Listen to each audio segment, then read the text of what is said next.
Hola, seguidoras y seguidoras de nuestro grupo independiente de audiovisuales de la Asociación Intercultural Raíces. Nos encontramos en este momento en la quinta jornada de investigación policial que se lleva a cabo en la UNED Cartagena, donde se va a hablar sobre la investigación del terrorismo yihadista, conocimiento como recurso y operativo, a cargo de don José María Gil Garren, que es el analista de seguridad internacional. También estará don Manuel José Gazapo Lapallese, que es el director internacional Security Observatory. Bueno, vamos a hablar de qué es el terrorismo yihadista. El terrorismo yihadista, podríamos estar hablando 3 horas, pero como solamente tenemos 2 horas y 45 minutos, 90 minutos, vamos a hacerlo muy rápidamente. Miren, la expresión del terrorismo yihadista actual nace a finales de los años 80, en la guerra afgano-soviética, y nace en un contexto de la Guerra Fría. Es en ese contexto donde nacen actores como Al-Qaeda, ¿de acuerdo?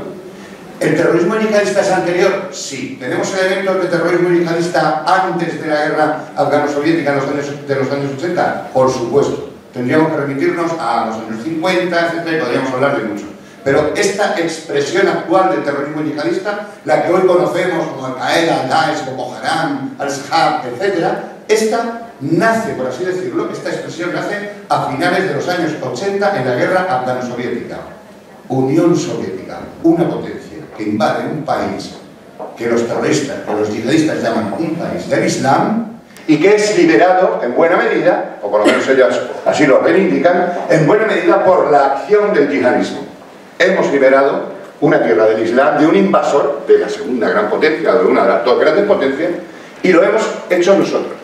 Individuos que no tenían ni helicópteros, ni aviación, ni nada, con Kalashnikov, con un armamento muy pequeño, eso sí, con la inestimable ayuda de un armamento antiaéreo que les llega en un momento determinado de ese conflicto por parte de Estados Unidos. Les llegan los talibanes y que empiezan a derribar helicópteros rusos. Y es ahí donde nace en ese contexto Al-Qaeda. Recuerden algunas reuniones que había de Ronald Reagan con los talibanes en el despacho Oval. Quiero decir que en esto de los terroristas, ellos y el nosotros, a veces hay mucho de nosotros y poco de ellos y nosotros. Los que hoy son mis amigos, mañana se convierten en mis enemigos y seguramente después volverán a ser amigos. Assad ha pasado en estos años de conflicto de ser alguien al que había que bombardear, al que luego había que pedirle casi favores para que nos ayudara a luchar contra los yihadistas, y ahora parece ser que vuelve a ser un enemigo al que hay que bombardear. Con lo cual, todo esto del terrorismo, ya la expresión terrorismo es algo que nos introduce en un mundo de incertidumbres. Pensemos que el terrorismo, como tipo penal, es decir, como un delito, no existe en el Tribunal Penal Internacional como un tipo perseguible. Es decir, no tenemos una definición penal taxativa, como exige el derecho penal, sobre qué es el terrorismo. Hay un delito de terrorismo en España, un delito de terrorismo en Francia, un delito de terrorismo en Estados Unidos, pero el derecho penal internacional no tipifica el terrorismo. Y de hecho, el TPI, el Tribunal Penal Internacional, no persigue delitos de terrorismo. ¿Por qué? Porque los países como Estados Unidos, China, Rusia, no quieren llegar a un acuerdo en Naciones Unidas. Todos aquellos que tienen derecho de voto en el Consejo de Seguridad de Naciones Unidas no quieren una definición clara de terrorismo. ¿Por qué? Pues porque seguramente en los eventos que se van produciendo a lo largo y ancho del mundo, en algún caso, algunos de sus actores podrían ser perseguidos por esos delitos. Así que tengamos en cuenta que esto que parece muy claro que es el terrorismo para nosotros, en un país donde hemos sufrido tanto, parece muy claro. Pero en el mundo, y en el mundo del derecho internacional, del derecho penal internacional, no está tan claro, aunque existan algunas definiciones, algunos conceptos más o menos claros por parte de Naciones Unidas. No existe el tipo penal de terrorismo. ¿De acuerdo? Primera reflexión importante. Como les decía, por ubicar ese terrorismo yihadista en un momento determinado de la historia, vamos a hablar de la actual expresión, Al-Qaeda. Lo que luego además será Daesh, el Boko Haram, Al-Shabaab, nace en ese contexto. Y nace por la convocatoria de un individuo que es quien inspira lo que luego será Al-Qaeda, Abdullah Azzam, el maestro de Osama Bin Laden. Es ahí donde nace verdaderamente lo que luego conoceremos como la base. Al-Qaeda. Al-Qaeda se traduce, es una palabra árabe que no tiene ninguna connotación religiosa. Al-Qaeda es la base. Entre otras cosas, algunos analistas así lo dicen, y yo creo que está bien, es la base de datos. ¿Por qué? Porque Abdullah Zam, que convocó un yihad, a la hora que luego explicaremos, un yihad convocante, consiguió, cuando no habían redes sociales, que unos 35.000 individuos se desplazaran, ni más ni menos 35.000 individuos de todo el mundo, se desplazaran allí, a Afganistán, a luchar contra la Unión Soviética. 35.000 mujahidines. Y no había redes sociales. Eran vídeos VHS que se multicopiaban y se llegaban a Londres, a España, a Marruecos, a Argelia. Argelia es un país muy importante dentro del terrorismo que llamamos yihadista. Abdullah Zam recibió de forma muy inmediata, en el contexto de la guerra afgano-soviética, la ayuda de su alumno Osama Bin Laden, un tipo riquísimo que aportó logística, que aportó inteligencia, que aportó apoyo económico a las maniobras de estos individuos dentro de las acciones bélicas que estaban dirigiéndose contra la Unión Soviética. Y es ahí, en ese contexto, como decía, donde nace Al-Qaeda. Quien definitivamente le va a dar la forma es Osama Bin Laden. Es el hijo de un árabe, un saudí, que llega allí para hacer el yihad. El yihad tal como lo había convocado Abdullah Zam. Y se incorporará de inmediato un individuo, Ayman al-Zawahiri, que es el actual jefe de Al-Qaeda, que es este señor de la barba que está con el dedo señalando hacia arriba. Este señor se incorporará una vez liberado de la prisión en Egipto, donde estaba como terrorista, donde estaba acusado como terrorista. Entre otras cosas, a este señor se le involucraba por parte de las autoridades egipcias en un atentado terrorista realizado por la Yihad Islámica Egipcia, una construcción violenta que emana o que sale de los hermanos musulmanes, no digo que sean los hermanos musulmanes, digo que sale de ese entorno, de ese espectro, y que organiza un atentado ni más ni menos que contra el presidente de Egipto. Recuerdan ustedes, lo recordáis, cuando en pleno desfile militar de las Fuerzas Armadas egipcias se bajan unos cuantos militares de un camión y ametrallan al presidente de Egipto.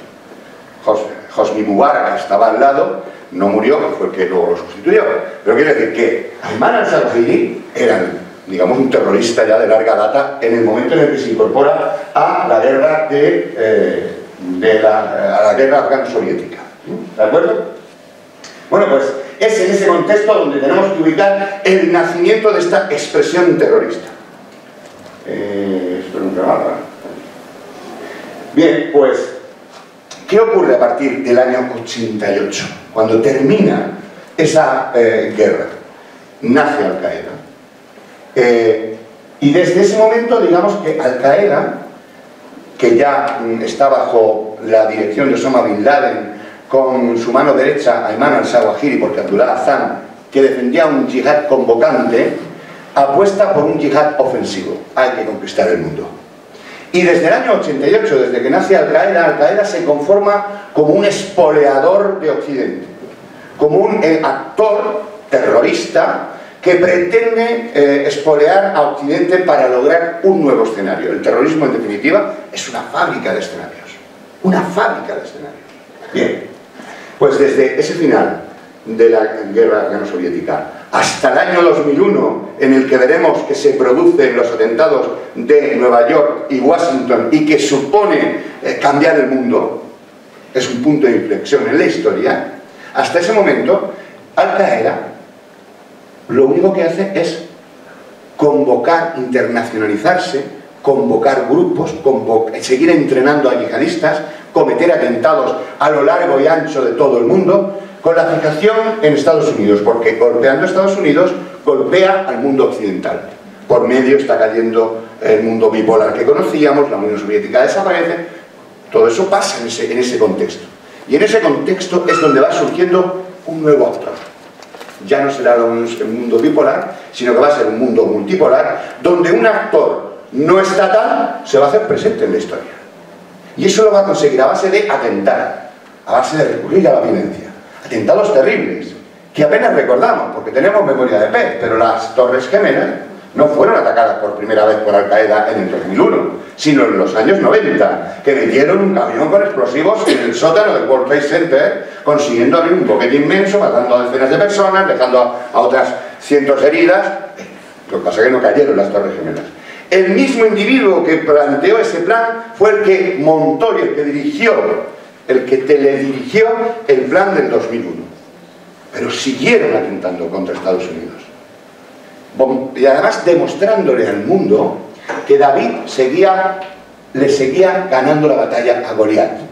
Recordar lo que es partir un destructor, un barco de guerra, un super barco de guerra de Estados Unidos, atacado en el puerto de Adén, y partirlo por la mitad con una neumática de 7 metros, cargada de explosivos, claro, y matar a un montón de soldados. Lo que es derribar 2 grandes embajadas en África simultáneamente, al mismo tiempo, con cientos y cientos de muertos, espoleando a Occidente a través de ¿quién? Del único actor, de la única superpotencia que había en el mundo.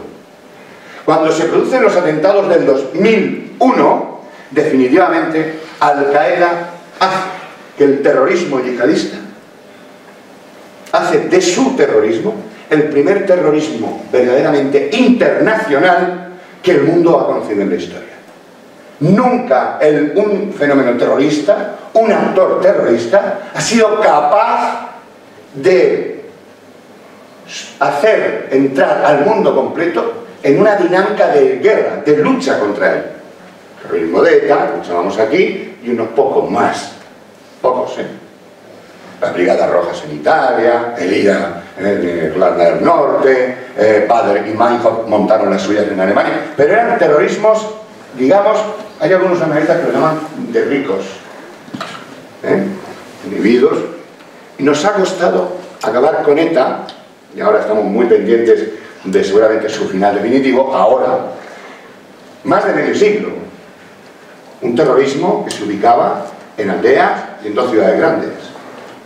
Y nos ha costado a una de las mejores fuerzas de seguridad del Estado del mundo, con servicios de inteligencia potentes, nos ha costado 60 años acabar con ellos, acabar con el fenómeno. Imaginaos lo que nos va a costar acabar con esto, que opera en red, en mano, sin jerarquías, a través del éter, a través de redes sociales, imposibles de controlar. Imaginaos el reto que el mundo enfrenta.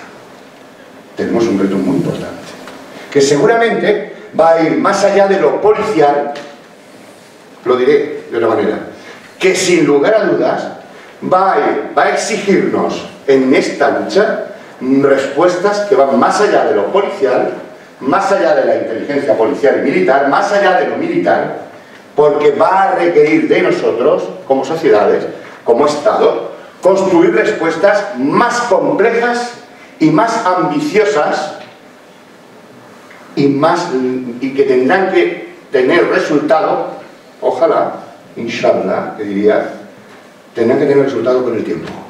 Porque de momento la batalla la van ganando ellos, por mucho que nos dotemos del discurso moral de la democracia, vence, es verdad.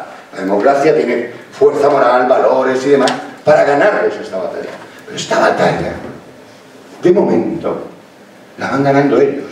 Porque en el 2001 atacaron las Torres Gemelas. Y el mundo respondió activando por primera vez en su historia el artículo 5 de la OTAN. El artículo 5 de la OTAN dice que los países miembros, el país miembro que se ha atacado podrá recurrir al conjunto de los miembros de la OTAN para defenderse del ataque. Es el de defensa mutua. Pues con el artículo 5 de la OTAN, tras el ataque de las Torres Gemelas en 2001, el mundo le reconoce a Al-Qaeda un papel de actor internacional. Y en vez de responder al terrorismo con dinámica policial, con inteligencia policial y demás, no, desplegamos una respuesta bélica, de guerra. Y cuando desplegamos una respuesta bélica, lo que estamos haciendo automáticamente es reconocer al otro como un actor. La guerra se establecía entre estados, siempre. Y al declararle la guerra a un grupo terrorista, es verdad que el ataque que hicieron en Estados Unidos fue terrible, 3.000 muertos, es un ataque tremendo, tremendo. Pero, en realidad, respondimos con inteligencia, hicimos una buena prospectiva. Quien nos estaba atacando, quien estaba atacando a Occidente, quien estaba atacando a los señores de Estados Unidos, ¿eran un ejército? No, un grupo terrorista. Y sin embargo fuimos con nuestros militares, con nuestros ejércitos, y había que hacerlo, seguramente. Yo no soy un geoestratega, pero lo que sí digo es que a un grupo terrorista le respondimos con uniformados, militares, tanques, aviones, y nos fuimos a Afganistán durante 10 años, y hoy el 85% del territorio vuelve a estar en manos de los talibanes, después de miles de muertos. ¿Sabéis lo que consiguió Osama Bin Laden con aquella respuesta del 2001? Llevarnos al mundo entero a una guerra en su territorio. ¿En qué territorio? Acabamos de mencionarlo. En el territorio donde ellos habían ganado la guerra. ¿A quién? A la otra superpotencia.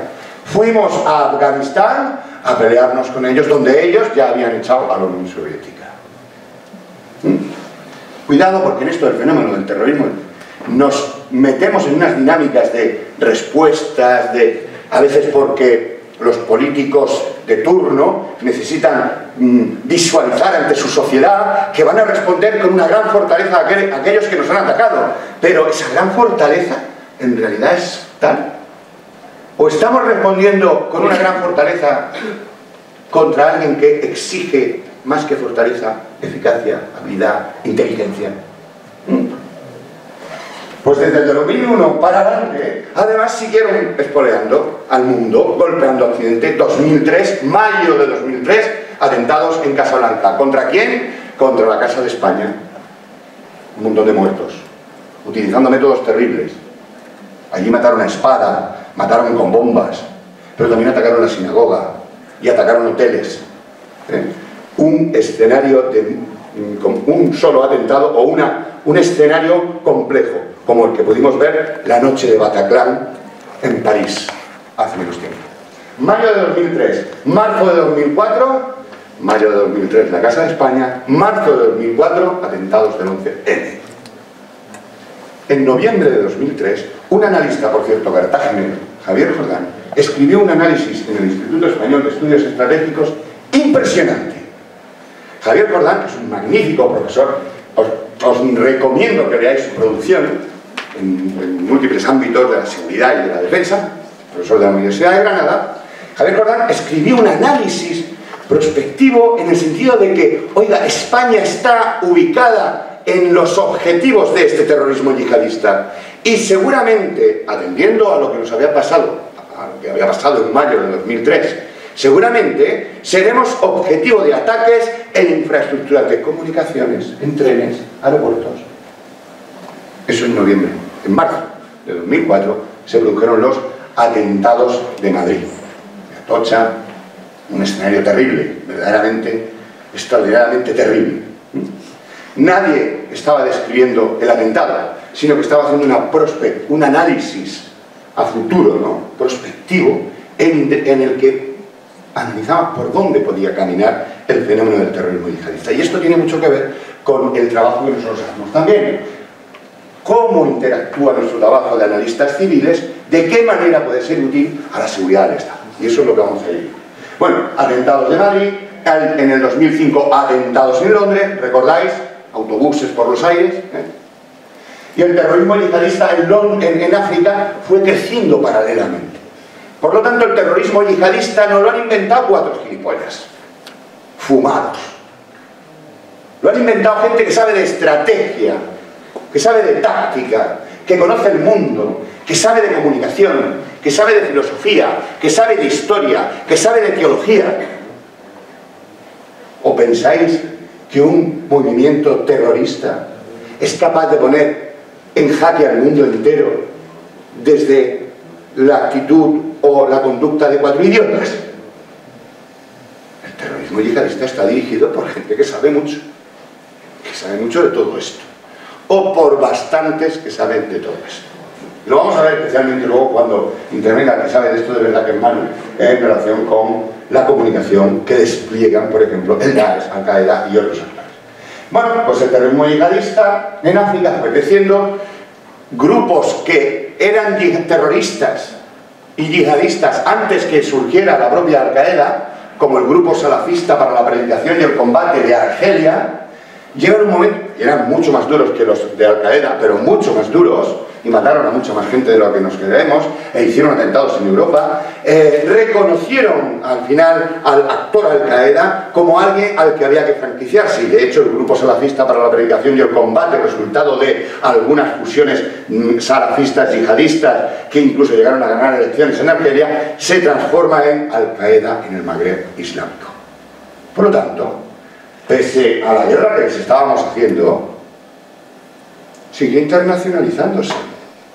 Al-Qaeda existía y siguió creciendo. En el año 2003, además, nos embarcamos en una guerra porque había armas de destrucción masiva. ¿Lo recordáis? Esa guerra en la que no estuvimos. Que no estuvimos. Fuimos, pero no... Fuimos mal, nos vinimos peor, pero es que lo peor es que ahora todos dicen que no estuvimos. Y si estuvimos, no olvidéis que 11 españoles del Centro Nacional de Inteligencia entregaron su vida por la misión que se le había ordenado desde el Estado. Por lo tanto, aunque solo sea por no olvidar los méritos de guerra contraídos por los nuestros, tenemos que recordar que allí también murieron los españoles en ese escenario bélico. Fuimos a la guerra y nos mataron unos cuantos. Bueno, también es verdad que salimos de allí como salimos, que seguramente había que salir, pero no, a lo mejor no de esa forma. ¿De acuerdo? Recordemos que la guerra del 2003 es el escenario en el que nace un grupo terrorista que se llamó Al-Qaeda en Irak, que además procedía de otras nomenclaturas, pero nace Al-Qaeda en Irak, dirigido por ese señor de ahí en medio, Al-Zarqawi. Era tan malo este tío, tan malo, era un malnacido verdaderamente, pero era tan malo, que Osama Bin Laden, el señor que había dirigido el atentado en el que mueren, el atentado más grande de la historia, donde mueren 3.000 personas, decía que era muy malo y le llamaron al orden porque este tío, Al-Zarqawi, mataba a la gente en los mercados, torturaba, degollaba en público, todo esto que estamos viendo, que hemos visto en el conflicto de Siria y de Irak. Pero es que tiene mucho que ver lo que estamos viendo ahora con este señor y con el grupo Al-Qaeda en Irak, porque Al-Qaeda en Irak, ni más ni menos que Al-Qaeda en Irak, es la matriz de la que luego surgirá o de la que luego se conformará lo que hoy conocemos como Estado Islámico, el autodenominado Estado Islámico, que ni es Estado ni es islámico, pero bueno, es la denominación que ellos utilizan, o que también nosotros mencionamos como Daesh. Daesh es el acrónimo en árabe de Dawa al-Islamiyya, ¿de acuerdo? Estado Islámico, es lo que significa. Bien, pues este Al-Zarqawi era tan bruto, tan bestia, tan mala gente, que Osama Bin Laden y al-Zawahiri observaron que su conducta estaba incluso perjudicando a la propia Al-Qaeda, por lo salvaje de su conducta. Y hay alguna teoría, esto no es ciencia, no lo puedo afirmar, pero hay algunas teorías que son plausibles, en el sentido de que tanto les molestaba a las estructuras centrales de Al-Qaeda, que fueron ellos mismos los que vendieron a los americanos a Al-Zarqawi y en un momento determinado, ¡pum!, le lanzaron la bombita justo en el chat y acabaron con él. Pero su estructura terrorista siguió operando en Irak. Cuando llegamos allí, cuando llegan los americanos allí, sin nosotros, porque nosotros no fuimos, recordad que nosotros no fuimos a la guerra de Irak, nótese la ironía, paréntesis, cuando llegaron los americanos allí hicieron un disparate mayor, aparte de la guerra, es hacerlo mal. Desmontaron el Estado iraquí. Tú puedes matar al líder, a Saddam Hussein, pero es que desmontaron las estructuras militares. Y a esos militares, algunos muy brillantes, los metieron en las cárceles. Por cierto, esos militares, muchos formados en academias militares españolas, inglesas, francesas, norteamericanas, que os vaya, se formaban en programas de intercambio en nuestras academias militares. Y los encerraron junto con ¿quién? Con los yihadistas. Ni más ni menos. Desmontan un Estado, meten a los militares que estaban en el staff del Estado con los yihadistas. Imaginaos lo que salió de ahí. Salió un monstruo que no hemos podido dominar y que Cuando llega el momento de las primaveras árabes, como estamos pegando saltos, perdonadme lo que me estáis viendo por allí, estamos pegando saltos porque el fenómeno tiene muchos detalles, pero que sepamos que llegamos a las primaveras árabes, año 2011, se produce la primavera árabe en Túnez, quizá la más auténtica, o la única auténtica, porque el resto de lo que llamamos primaveras árabes es una estafa. En realidad, ni era tan primavera, bueno, primavera, a lo de Siria no se le puede llamar, y árabe seguramente tampoco. Y árabe seguramente tampoco. Y en el contexto de estas primaveras árabes, Túnez, Libia, Mali, Egipto, donde la intervención occidental también es muy notable, es donde surge este nuevo actor, Daesh, en Siria. Madre mía, voy corriendo. Fijaos, solo una referencia a lo que es Siria e Irak.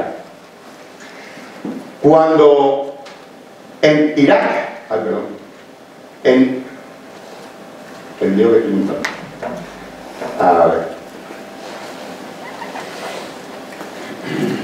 Cuando estamos hablando de que en Irak y en Siria se inicia el conflicto, bueno, se inicia en Siria la primavera árabe, Al-Qaeda en Irak penetra Siria para hacerse la dueña, para protagonizar la apropiación del conflicto de Siria.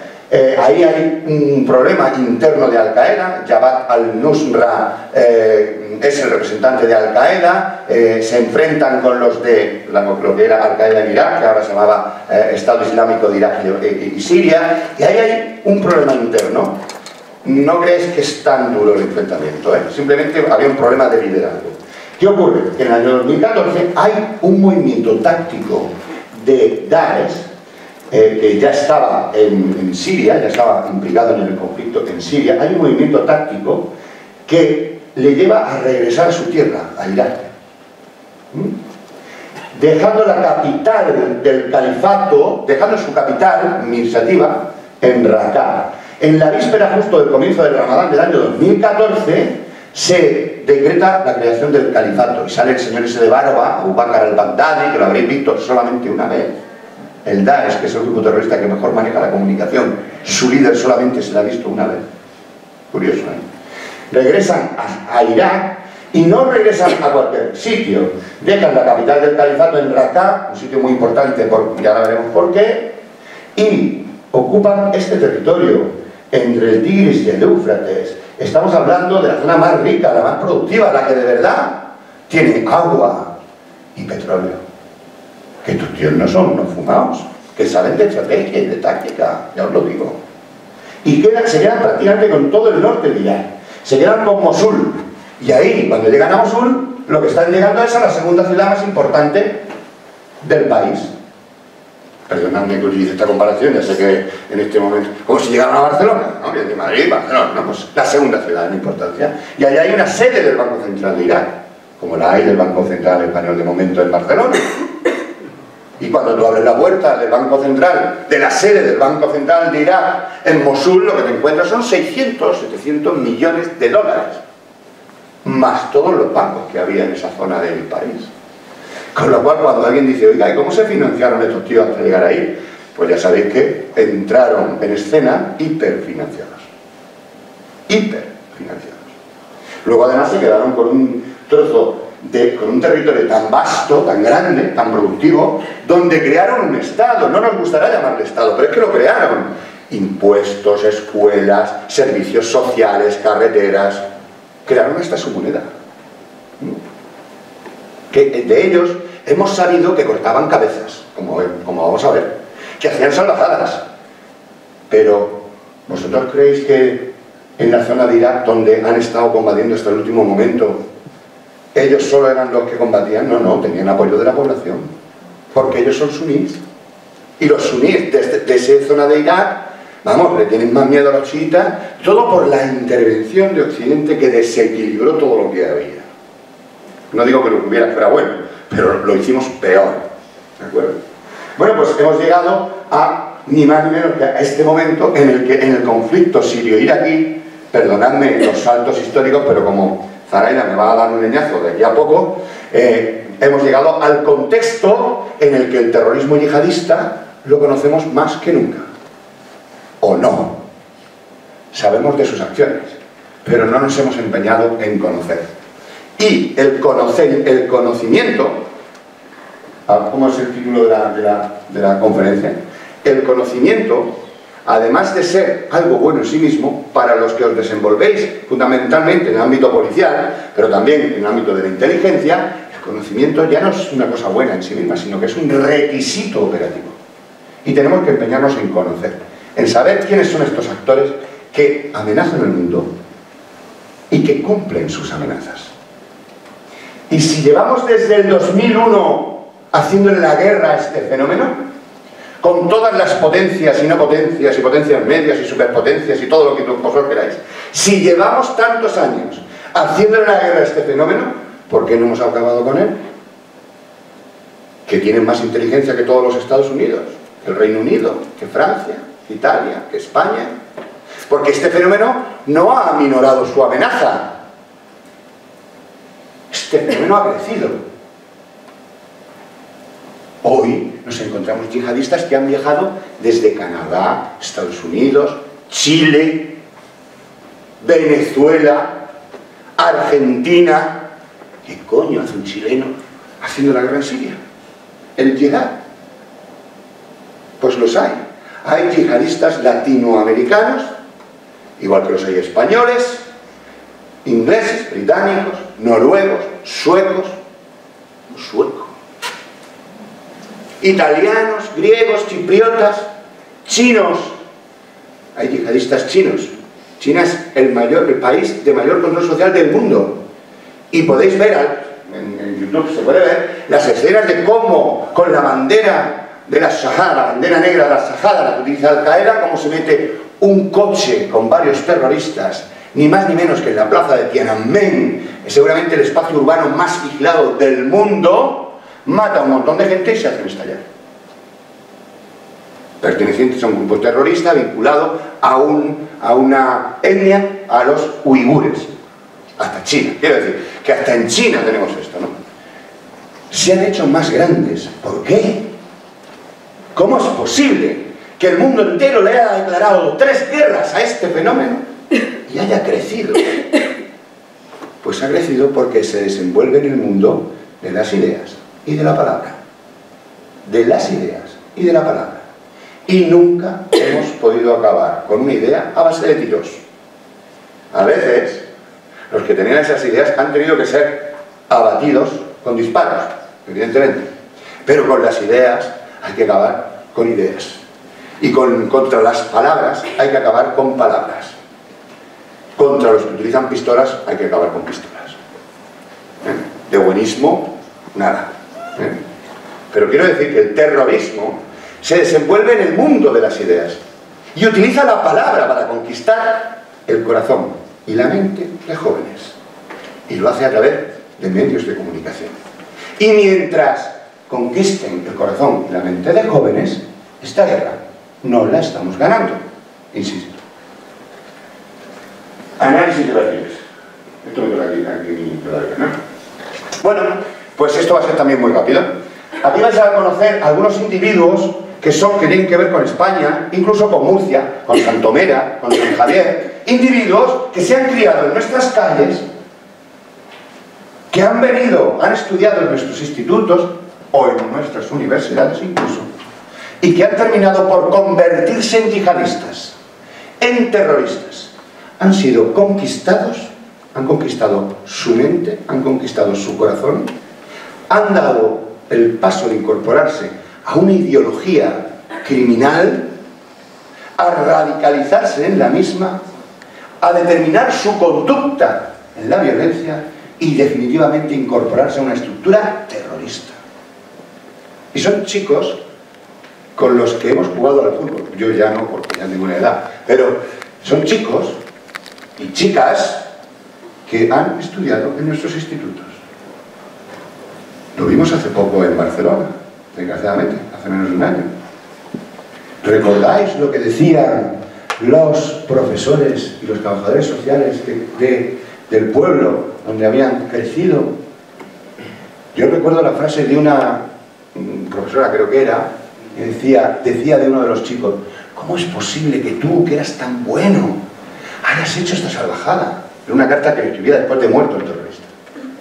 Recuerdo la frase de un miembro de la empresa en la que trabajaba uno de los chicos: nuestro mejor trabajador. Chicos que habían hecho su grado medio, su grado superior de formación profesional, que jugaban en el club de fútbol del pueblo, y además bien. Estaban integrados, ¿verdad? Es lo que decimos. Si estaban integrados. ¿Pero qué es estar integrados? Estar integrados, para todo el mundo, por lo visto, es que un individuo mantiene una conducta homogénea con el resto de una comunidad. Vale, si eso es estar integrados, y con eso nos basta, sé que sepamos que estamos metiendo la pata. Estar integrado no es óbice para que un chico se sienta excluido. Oye, yo juego al fútbol con tal, he estudiado, he hecho todo lo que se me pedía hiciera, y pese a eso, soy el moro de mierda. Sigo siendo el moro. El sentimiento de exclusión es un sentimiento, es desafecto, son tripas, es corazón. Y hay poca racionalidad en ese sentimiento. Es algo que percibo, es algo que si voy en el metro y voy a la universidad, como soy moro, no se me acercan siquiera, se apartan. La exclusión va más allá, es algo que afecta a los sentimientos. Y a ver cómo luchamos contra eso. Porque en realidad no los queremos excluidos, los queremos como nosotros, concernidos por los mismos valores, o por valores comunes, y concernidos por las mismas amenazas. Sin embargo, estos chicos estaban excluidos, integrados pero excluidos, como ahora vamos a ver. Bueno, pues aquí tenéis a un montón de chicos. Aquellos que veis aquí, y estos que veis aquí, y estos que veis aquí, están vinculados a España, todos. Este, que es este, y que es, este individuo se llama Mohamed Hamadouch, conocido como Coquito, el cortacabezas de Castillejos. Un individuo así de alto que no tiene ni media torta. Vamos, si le das una torta está volando. Pero que llega a este escenario y despliega una conducta criminal verdaderamente abominable. Este, Abu Abdallah Guitón, Salaheddin Guitón, es un chico que se ha criado en Mallorca. Este lo conocéis también, este lo habéis visto.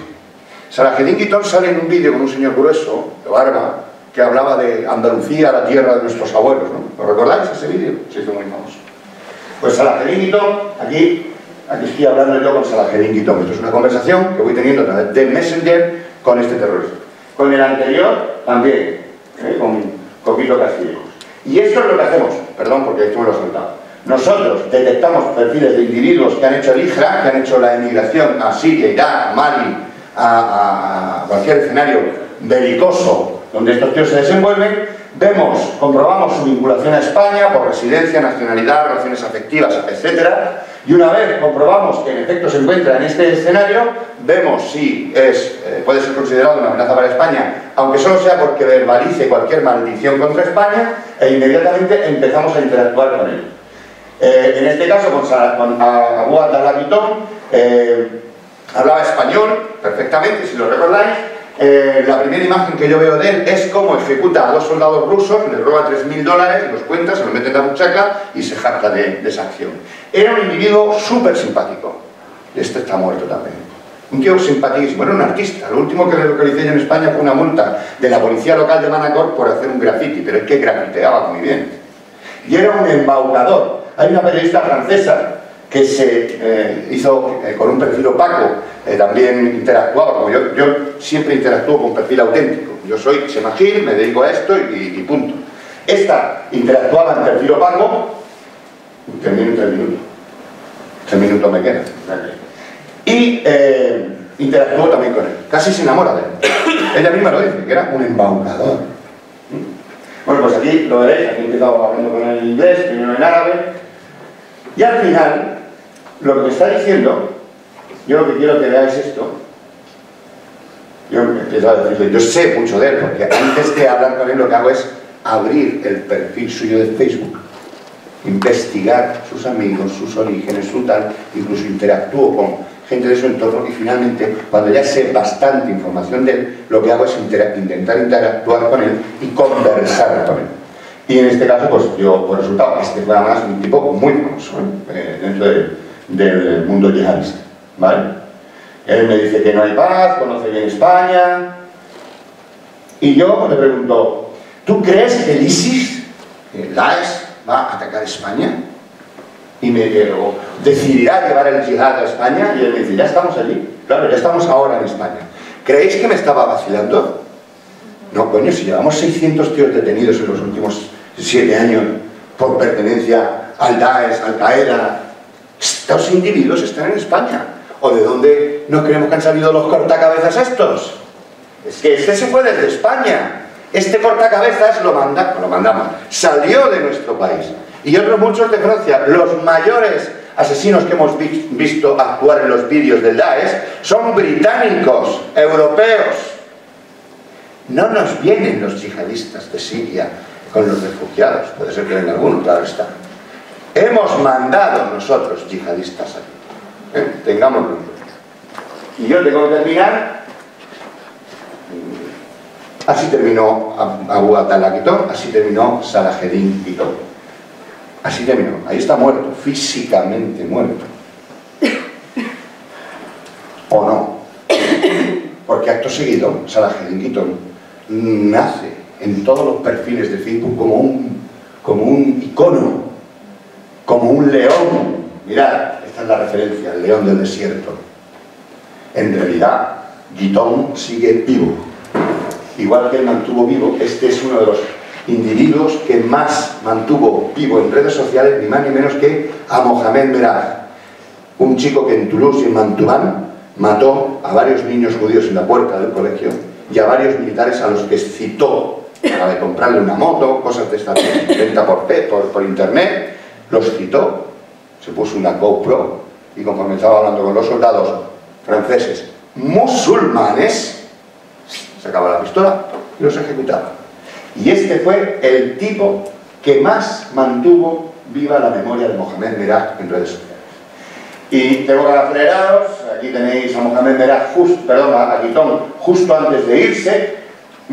Ahí está con su hermano, una vez, yo escribí mucho de este tipo, lo investigué mucho, salí mucho en la tele hablando de este tipo, y luego me mandó un correo electrónico diciéndome que le diera datos de dónde estaba ubicado el enterramiento y que dejara de hablar con él porque de su hermano, porque le daba no sé qué, ¿no? Yo le dije que la policía marroquí estaría encantada de darle todos esos datos a él, ¿vale?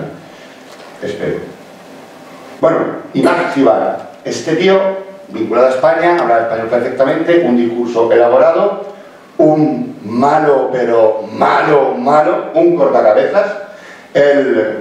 Pues la conversación es lo mismo. Yo siempre hablo desde este lado de la ley, siempre hablo desde un conocimiento del Islam. Para hacer todos estos trabajos tuve que estar estudiando durante un año ciencias del Islam para poder abordar con un cierto conocimiento todo este mundo y saber, y lo tenéis que saber, que el Islam no tiene nada que ver con esto. Estos se apoyan en su idea del Islam, ¿de acuerdo? Imad Jibar es este. Y este señor es de Santomera, salió de Santomera, este. Esto es Raqqa. Qué escenas, ¿eh? Durísimas. Y estas también son duras, ¿eh? Iguales que las otras. La diferencia es que estos somos nosotros, los que cortábamos cabeza hace 80 años. 90 años. Estos señores son soldados españoles en el norte de Marruecos y estos soldados franceses. Y estas fotos se vendían como souvenirs, como postales. Quiero decir, que a salvajes hemos jugado todos. Y que estas escenas que a nosotros no las concebimos, no concebimos a nuestros soldados haciendo eso hoy, sin lugar a dudas, Estas escenas son las que ellos utilizan los terroristas para mantener vivo el odio. Es que mirad lo que hicieron con nuestros antepasados. No los de hace 500 años, sino los de principios del siglo XX. Estos son fotografías, no son pinturas, ¿vale? Bueno, y ya con esto creo que ya termino, ¿es así? ¿Sabéis quién es, no? Lo conocéis todos, todos habéis visto a este muchacho. Se llama Pérez, de apellido, el hijo de la Tomasa. Cosa más castiza, ¿eh? El hijo de la Tomasa. Un malnacido que ha matado a gente español, de pura cepa. Pérez, coño, se llama Pérez. El hijo de la Tomasa es el que reivindicó el atentado de Barcelona en nombre del Daesh, ¿lo recordáis? Con un nivel cultural, con una cosa, mezclaba la Inquisición con los reyes católicos, con el Al-Ándalus, bueno, una cosa tremenda. Pues este individuo en redes era muy activo, con el exclusivo mensaje de que había que devolver la tierra del Islam al Ándalus al Islam. Y ahí, pues, está la mezquita de Córdoba queriendo que el califato se instale aquí. Y os hago esta referencia porque está muy cercana en el tiempo. Esto que veis aquí es una página de Facebook creada en España por individuos que apoyaban, ya están, los detuvieron, ya están fincados y demás. Pero este chico que veis aquí, todos pensamos, o algunos analistas pensamos, de la policía, estoy hablando ya no solamente tal, que puede ser uno de los chicos de Barcelona y Cambrils. Un hermano me envió esta imagen con este título: apoyo al Estado Islámico de Irak y Sham. Sham es Levante, es decir, Siria. Irak y Sham desde Cataluña. Que Allah subhanahu wa ta'ala ayude a todos nuestros hermanos allá donde luchen y sabibillah. Bueno, y ya con este vídeo vais a terminar de conocer. Esto es una pieza que hizo Telecinco, que nos llamó para hablar sobre estos perfiles. Aquí vais a oír incluso, no puedo poneros más eso, pero aquí vais a oír incluso a un yihadista de San Javier. Bueno, de San Javier, que se puede desde San Javier. Mohammed. Un chaval magnífico. Yo he hablado con sus compañeros, bueno, la gente que lo conoce. Un chico estupendo, extraordinario, integrado. Pero ya veréis lo que está matando gente allí. Bueno, no sé si habrá muerto ya. Vamos a ver Otro asunto: España sigue en el punto de mira yihadista, que han pasado por nuestro país y ahora combaten. ¿Sigue, lo dicen? Otro asunto: España sigue en el punto de mira yihadista, aquellos que han pasado por nuestro país y ahora combaten en Siria, lo dicen. Miran las claras. No resuelve bien el vídeo. No, dale un poquito para. Andalusí, la yihad en Al-Ándalus, el nombre de la España musulmana. Este otro marroquí que vivió en Guipúzcoa. Páralo y ahora lo bajamos. Yihad al-Andalusí, que como veréis escribe el español, el castellano tan mal como nuestros jóvenes, porque lo han aprendido igual, que lo escribe igual de mal. Ustedes son los que están apoyando a los chiíes, a los chiitas, y al régimen de Bashar al-Assad. Ustedes son los que están apoyando las matanzas contra los musulmanes. Todo eso lo está escribiendo en español. Es un tipo que habla español perfectamente. Se ha criado aquí, ¿de acuerdo? Vamos a ver si se reproducirá un poco más. No duda en concretar la amenaza. Conquistaremos todo. ¿Cómo atacaría? Bueno, aquí lo que estoy diciendo es, lo que dicen es, ¿cómo atacaremos? Somos capaces de incendiar Madrid con un solo mensaje. Y es verdad. ¿Tienen operativos en Madrid para hacerlo? Sí. ¿Sabemos dónde están? No. Para eso está la policía. Nosotros lo que podemos son hacer análisis. Análisis de cómo dicen ellos que van a actuar, de qué van a hacer, cómo nos van a matar. Y con esto yo ya termino. No hay un único perfil de yihadista. No lo hay. Y si algún analista lo dice, por favor, que lo justifique, porque yo quisiera conocerlo. Pero sí podemos encontrar elementos comunes respecto del conjunto de los yihadistas, que, por lo menos con los que hemos interactuado. Unos 100 aproximadamente. Son varones, jóvenes de entre 18 y 35 años, bajo nivel cultural, extracción social humilde, desidentificación con el entorno, esto es importante, rompen cualquier identificación con el entorno social en el que están, no necesariamente porque sean hijos de la inmigración, sino en su propio país, igual. Por ejemplo, Antonio el Barbero, que dirigía una célula yihadista en Barcelona, Operación Carote, es un español de pura cepa, bautizado cristiano, de tradición cristiana, que en un momento determinado se convierte a esta ideología y en 2 meses ya quiere cortar cabezas. Por lo tanto, ha hecho una conversión ideológica. Se ha desidentificado, se ha desafectado de su entorno, se ha excluido. Antonio es un español de pura cepa. Pero es que de los 11 yihadistas que detuvieron en esa operación, 6 eran españoles de pura cepa. ¿De acuerdo? Desafecto social y familiar. Necesidad de sentirse reconocido en un entorno. Y el entorno este le da una identidad. Le reconoce, le quiere, le afecta y le invita a incorporarse a algo más importante que ellos mismos. Le está dando unos valores por los que luchar. Valores, pongo entre comillas, evidentemente. En medio de una sociedad en la que no los queremos, no tenemos afecto por ellos. Aquí ha crecido una suerte de 2 sociedades paralelas que viven juntos pero no conviven, donde no nos conocemos, en el mismo barrio, no hay afecto. Y en medio de todo eso, no digo que todo el mundo que esté así vaya a terminar siendo terrorista, pero digo que en medio de todo eso, en medio de ese desafecto, de esa exclusión, de esa desidentificación, los elementos que se dedican a captar y a facilitar la carrera del yihadismo van a captar la mente y el corazón de estos chicos, de aquellos que afloran ciertas vulnerabilidades. Los van a trabajar primero a través de redes sociales, después en un ámbito un poco más discreto, después face to face, y después los van a incorporar, aquellos que lo decidan, los van a incorporar en el terrorismo. Y contra ese terrorismo, que es el que nos va a atacar, contra sus amenazas y sus métodos, es sobre lo que ahora va a hablar Manu, sobre el entorno urbano, las amenazas, cómo nos atacan, cómo investigamos nosotros esas metodologías, cómo elaboramos un cierto conocimiento que también es utilizado por parte de la policía, y por eso creo que Zaraida pensó que podíamos encajar muy bien en estas jornadas de investigación policial. Así que, por mi parte... Coquito tuvo familia, ¿no? Bueno, sí, Coquito tuvo familia. Coquito conquistó a una chica española que consiguió irse a Siria a través de Turquía. De Turquía son socios, son aliados, pero los 55.000 tíos que han cruzado la frontera turca para aliarse con estos pasaron por Turquía, pero no se dieron cuenta. Quiero decir que Turquía no se dio cuenta, porque el servicio de inteligencia turco pues, seguramente no conocía eso, no sabía lo que estaba pasando al otro lado de la frontera. Los 5.000, entre 5.000 y 7.000 yihadistas europeos, todos cruzaron Turquía y ninguno fue detenido. Quiere decir que a veces se nos escapa, ¿sabéis?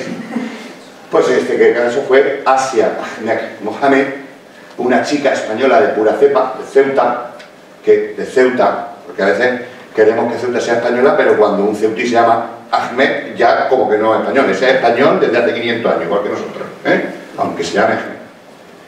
Esa chica se va a Siria, se casa, se había casado previamente por poderes con Coquito Castillejos, con Mohamed Kamaluch, y ella le pidió de regalo de boda a él un cinturón bomba. Ella fue a Siria, se casó con él, tuvo un hijo, el primer niño nacido bajo español, bajo el califato, comillas, muere Coquito y rápidamente le dieron otro yihadista para que se quedara preñada de otro yihadista. En ese momento se queda preñada, matan al yihadista, consigue salir de Siria, se mete en Turquía, las autoridades turcas la detienen, a la mujer del héroe. ¿Y sabéis dónde está? En España, con los hijos de los yihadistas. ¿Qué va a pasar con esa chica cuando salga? Estamos trabajando en su desradicalización.